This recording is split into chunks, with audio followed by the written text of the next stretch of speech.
Next up, we have Mark Müller, Senior Marketing Manager Automotive for Socionext Europe, talking about high-performance graphic display controller architectures for next-generation cockpits. Mark, it's over to you. And I want to discuss with you about the intelligent graphic display controller in an EE architecture. This is a VW 181 from the year 1976.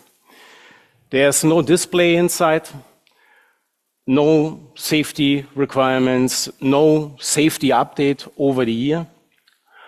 There's a pure experience. However, the situation for the display requirements changed in the past 50 years. And here you can see a high-level overview of the requirements for the displays in the cars. First of all, we have a high resolution. The displays expected low latency for the graphic information they got from the head unit. We have a power management and the thermal management we must fulfill, because it's not allowed to have a kind of fan in this area in the front of the driver of the noise all the time.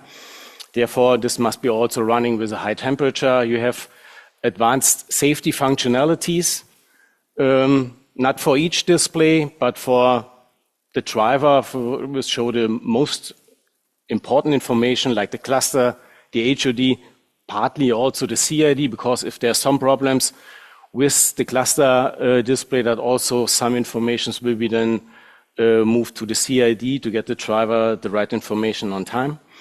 Then we have also some protected information, especially where the displays will show some video, some entertainment, like the CID and the passenger display, HDR and wide color gamut. HDR is also a little bit tricky. The point is that some of the OEMs try to qualify the head unit for HDR, HDR10 or HDR10 Plus. But then it's the question, if this head unit is qualified for the HDR10 Plus, how I can transfer the data to the display. Because then you must split the video data with the metadata, send both together, and inform also the display what is now the new setting for the local dimming. Because if there's some influencing in the HDR10 or 10 Plus information, then you have no qualification for the display.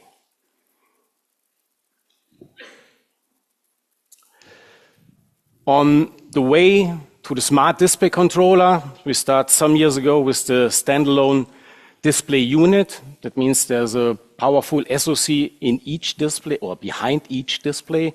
Also together with the MCU, communicate via CAN with the head unit. And all the graphic was generated in this ECU, especially for the display. Then we come to the idea to make it as a remote display. The head unit has the complete control of all the displays, and this is also the head unit itself, or the SoC, coming to a border to control all the information, because a register set of each display controller must be stored in the head unit. And for each changing, the head unit must send over some data, the address and also the new data, to change some settings in the display.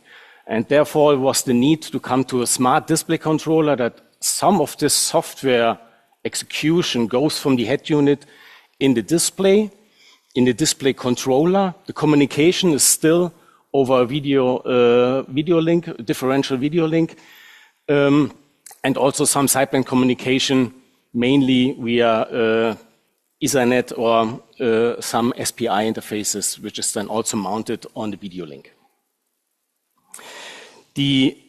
Some OEMs implemented also an own protocol to communicate between the head unit and the display. In the past, in the remote, there was, as I said, an address and a value, and then the setting in the display controller was changed. But it was very complicated, and the OEMs want to be a little bit more flexible in the selection of the solution on the display side and also on the head unit side. And therefore, some defined an own protocol. For example, that means then that is only display on, display off, the brightness is 40%, the brightness is 60%, and the display controller must interpret this command and set then the right values in the expected registers. The structure or an architecture could be look like this. That is not the typical cluster display what we know in some cars. This is a special one, very small, but from pillar to pillar, separated in 3 different physical displays. In the future, it could be also one physical display. There's then a reflection from the display itself to the windshield. Then we have the head-up display, which is very often in the car, and the head unit generated the graphic. The controller, the SoC coming from the consumer market, is from the graphic performance is very easy to generate it, all the information for the display, and from the serializer send it then to the different displays, and the display itself, with the feature explained as a smart display controller, execute then or fulfill then the requirements dedicated for each application. The key features what this kind of smart display controller must fulfill is of course, first of all, they must support all the implemented video links which is in the market. At the end, there's only 3 in the market. One is in US, one is in Asian and in Europe, and then there's one for BMW at the moment. Not all of the displays required also the highest bandwidth of the link. Therefore, it must be also scalable. For smaller resolution, I also need a smaller bandwidth over the link to support this. If some displays are connected in a row, like a daisy chain, this must be also then handled from the graphic controller in 2 ways that they understand. One side, a super frame, that all the graphic information is in one big frame, and the graphic display controller selected his own information, the need for his position in the row, or as a multi-stream, which make then the handling a little bit easier. The quality of the image is, of course, in the display, one of the highest issue. And you need some implemented in hardware, this is the point here, and in software, the hardware, to enhance this quality in different ways. We can see later what is possible or what should be possible in this kind of application. The accuracy of the color is also important, that the color where the head unit, the SoC generated, is then also, after measurement with a color gun, also then available in the display. You can adapt it with 3D color lookup tables or intelligent dithering. The displays, what we saw in the architecture before, can also be selected from the color depth itself. The displays with entertainment content, like the CID, yes, entertainment, of course, and the passenger displays has up to 30-bit. All for the other displays is 24-bit, normally enough. To show graphic outputs on a curved surface, like a windshield, then we talk about HUD, augmented reality HUD, and also the new style. I think you know this also from the Neue Klasse. There's some reflection in the car. Also, there is a function necessary called warping.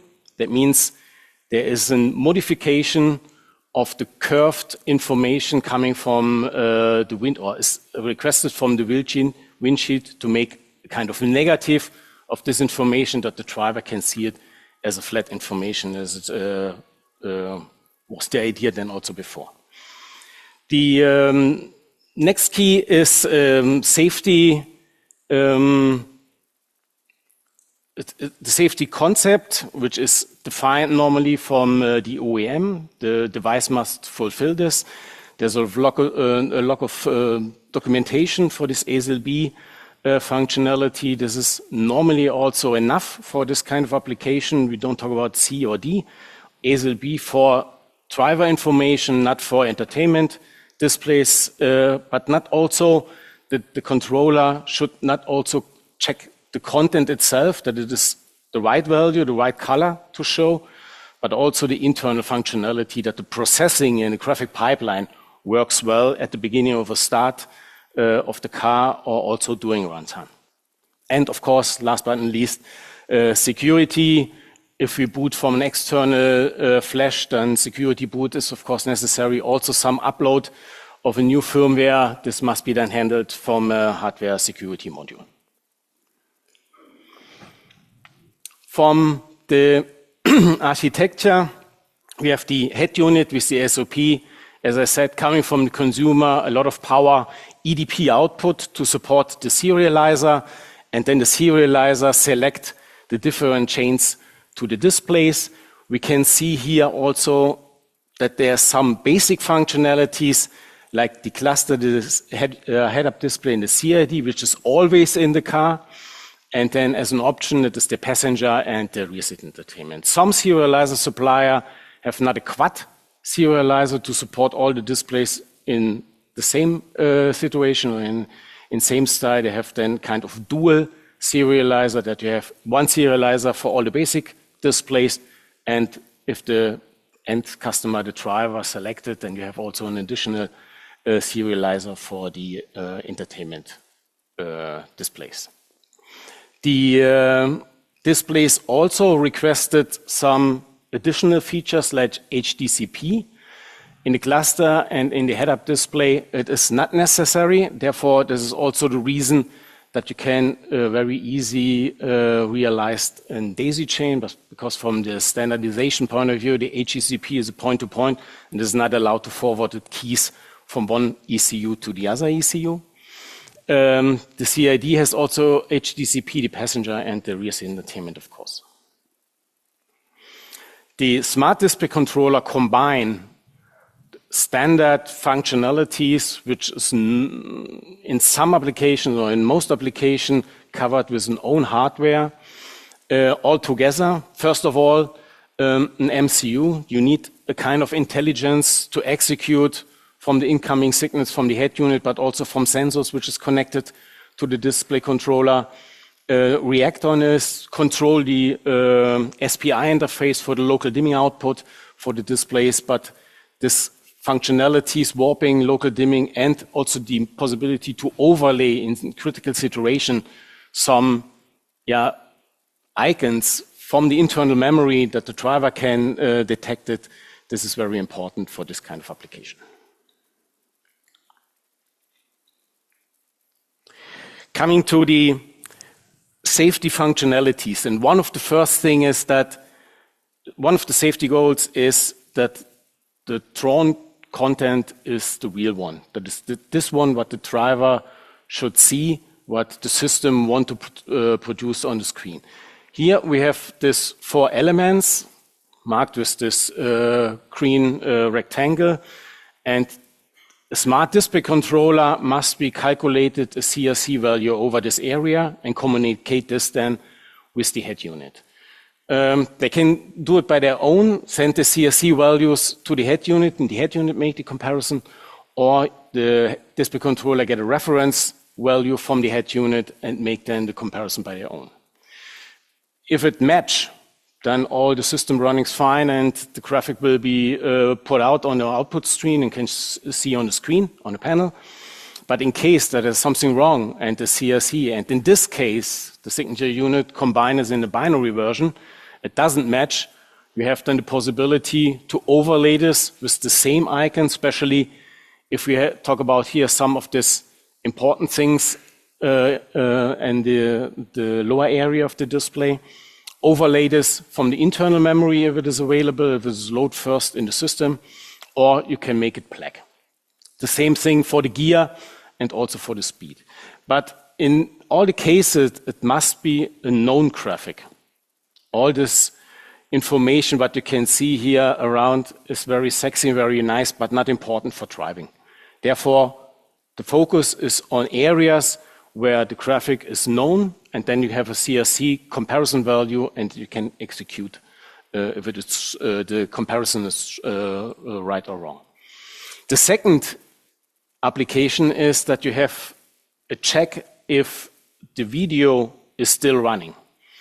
If you drive with your car for parking, okay, the colleague is not here, but then you see the video on the screen, the video is much bigger than the mirrors left and right. Therefore, you have to focus on the screen and have complete focus on them.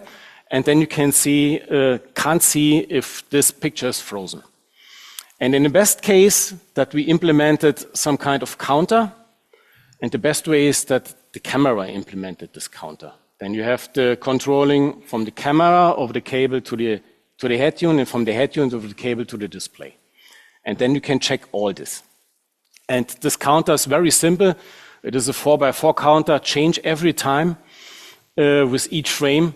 And the display controller can check not the content, what is the value of this 4x4, it is only check if it is changed. And for this is automatically an indication that the system and the camera is still running. And this is then also the same way that it goes from the checking to the head unit in case there's something wrong that the system can react on it. We have here some check marks, first of all for the icons, then we have also some evaluation, that is this point what I explained for the detection of the freezing, and also some possibilities to control the foreground and the background color. This signature unit control it, as I said, binary wise. That means the data is a raw data coming from the head unit and the display controller show it. In case that you want to solve some speed on the link, and it is also not necessary to have raw data on the display like a cluster in HUD, the OEMs doesn't like this, then you can also compress the data over the video link and send it to the display. Reduce the speed on the link, also the EDP interface is not 4 lanes, 1 lane is then enough. EMC behavior is better, or there's some reasons for this. And then you have in VESA DSC compression, and the specification, or from the definition, it is viewless. That means you can't see in different, but there is some different inside, binary-wise.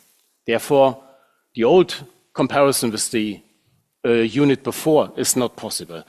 We have, or the graphic display controller should have an implementation called ID hash, and then you select what is the foreground, what is the background, and you have a threshold defined in the system, and then over this threshold, the graphic display controller can decide it if this icon or this graphic is understandable for the driver, he can see it and can react on it or not. And then you have the same thing, show it or overlay this. In the most cases, of course, if you overlay some wrong graphic, that is also done with the black color. Here we have some ideas.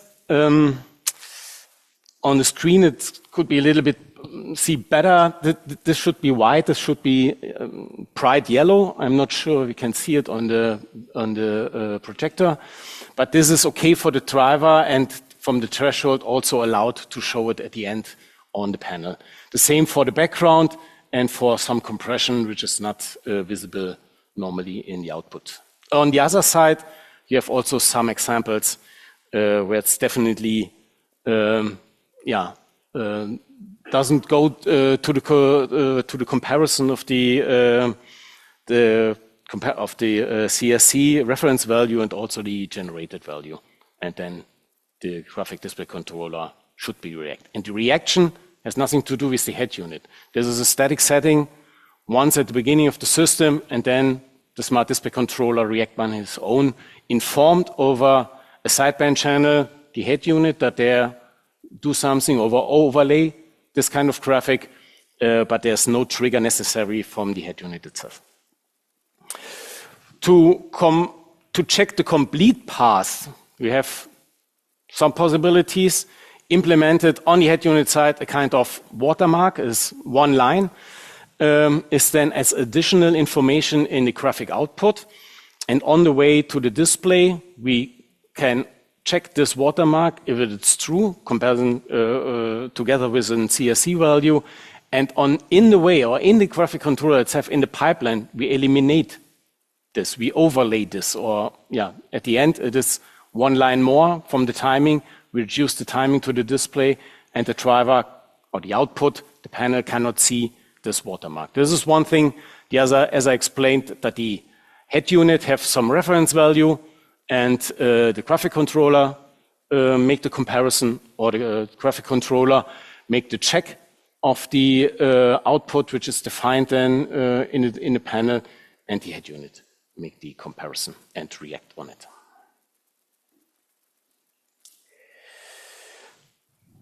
The most of the requirements and the RFQs, the Lastenheft requested local dimming. Local dimming is mainly to have a better contrast, to have that the dark is more dark. You have a deeper dark in these areas where no graphic is available. You have a higher contrast where the LEDs in the matrix backlight is switched on, where the graphic is then visible. And the local dimming should also solve power, because if you have your dashboard in your mind, the most of the content is black. Therefore, some LEDs switched on, depends a little bit. If you have a navigation map, of course, then it is like a global brightness, but for a standard with the gear information, speed information, then you have the chance to switch off the local dimming LED matrix behind. And the block itself has two parts. One is the controlling via the SPI to an external LED controller, which is then directly connected to the hardware. And on the other side, you have the pixel compensation, because if you reduce, for example, the intensive brightness of the LED, then also you change automatically the RGB value for this pixel, and you must react on it, and we call this pixel compensation to get the right red value in this case as you expected before. From the flexibility, I think you have also seen some cars with this kind of different formed displays.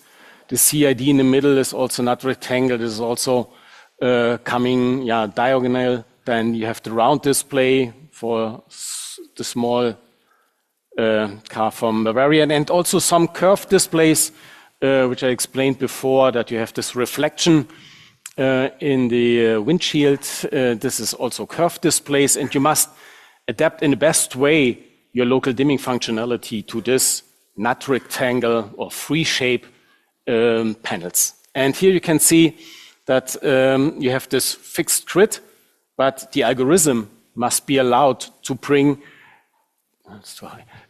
this fixed grid also outside, that you have an easier design of your backlight LED matrix. That means also that you can put together in horizontal and vertical direction the areas of the matrix that make it easier to fulfill then the free shape, whatever the OEM defined and designed for your system, for your car. The next one is the luminance shading. This is has something to do with the Mura functionality.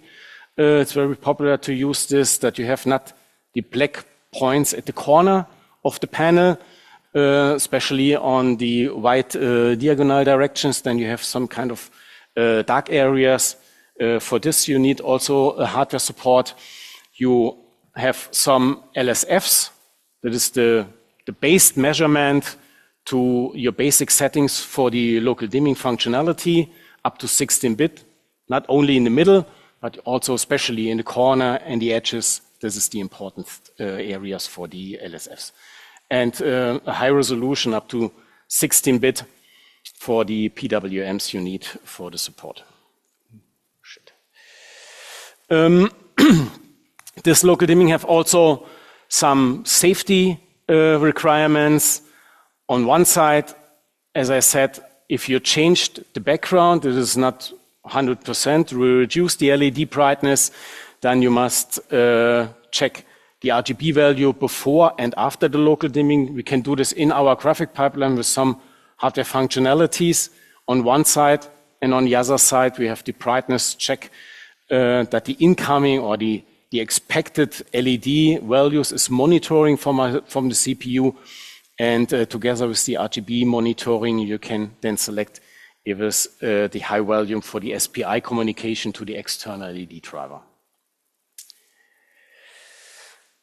The image enhancement is a special area, has nothing to do with night and day and night drive, that you switched some color values. In this case, it is in a day drive, for example, and you have sun. The sun is shining from behind on the screen. You have some sensors in the screen, and the system must react on it with the information from the sensor. And with this, you can adapt some information for the global and the local contrast, for edge enhancement, and also for the brightness.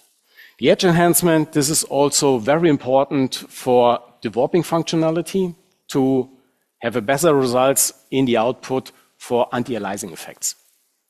Therefore, also this edge enhancement can be used. What you can see is that in all these functionalities and all these hardware blocks, you have some inputs which can modify it. The curve can adapt it to your necessary usage and give it then out to the display. The projection on a curved surface, the warping functionality is that the head unit itself has only the information about the resolution. They generated the graphic, send it out, in this case, send and forget. There's no information how the display must be curved, how curved is the windshield. This is completely independent for the head unit. This is all a task for the smart display controller. But on the way from the original to the warped output, we have also the task or the issue that we should check if the processing of this warping functionality works well. And in our case, we implemented a small icon, in this case it is 4x4 pixel size, and put it in the incoming video stream.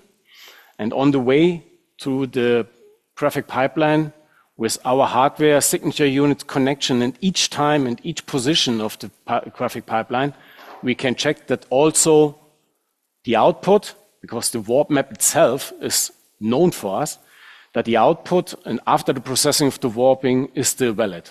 And at the end, before we give out this information to the panel, we remove this icon again in the graphic pipeline. The driver can't see, or that the customer can't see it. That is the idea behind this watermarking handling in the warping pipeline.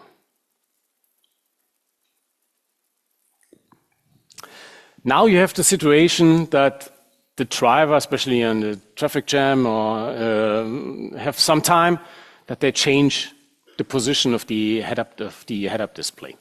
That means also that with each position, a new warp map must be generated, or you store all the warp maps. But I have also some kind of head-up display in my car.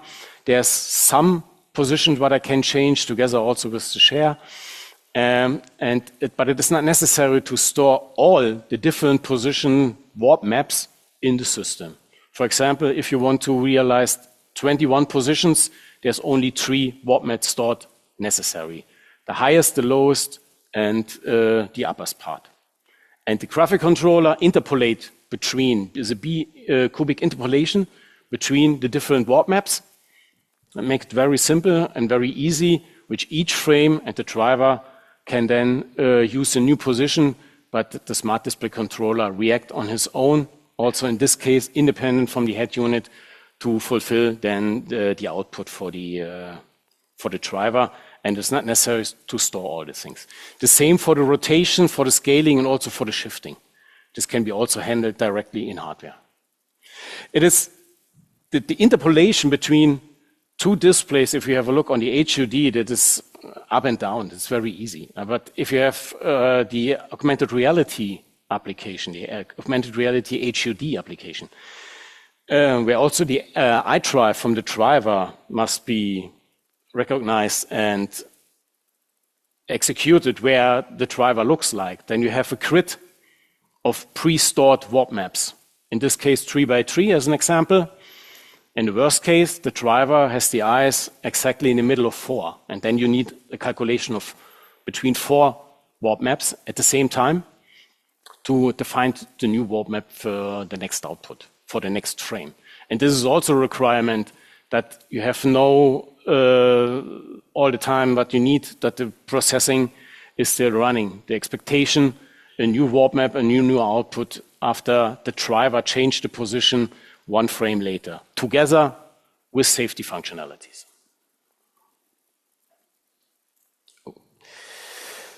Last but not least, I'm a little bit over, the security, which is also coming more and more in, especially coming from the head unit, which in the past was covered from this MCU SoC combination, the head unit, also to the display that an HSM is inside an hardware security module.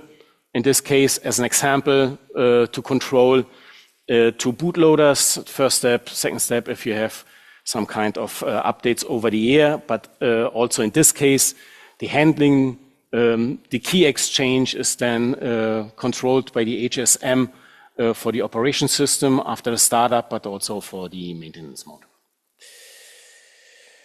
The conclusion is that modern smart display controller must fulfill ASIL functionalities, ASIL B, and also dedicated safety goal-related hardware implemented functionalities. You have this reduced implementation, best case as a monolith integration to save the cost on the device side, but also on the number of the devices, but also on the PCBA, which also have some influences. You have some features what must be supported, but all features which is not integrated in these devices come on the PCB as an external component, which also make then more effort and more costs. And as of course, state-of-the-art implementation, communication over sideband via Ethernet, communication with other components, touch controller, proximity controller, sensors in the PCB to fulfill the requirements from the OEM. Coming or close the loop from the first slide I shown, we think that in the next generation RFQs and specification from the OEM, the requirements for the displays will be higher in case of resolution, in case of number of LED zones, and also in the requirements for warp.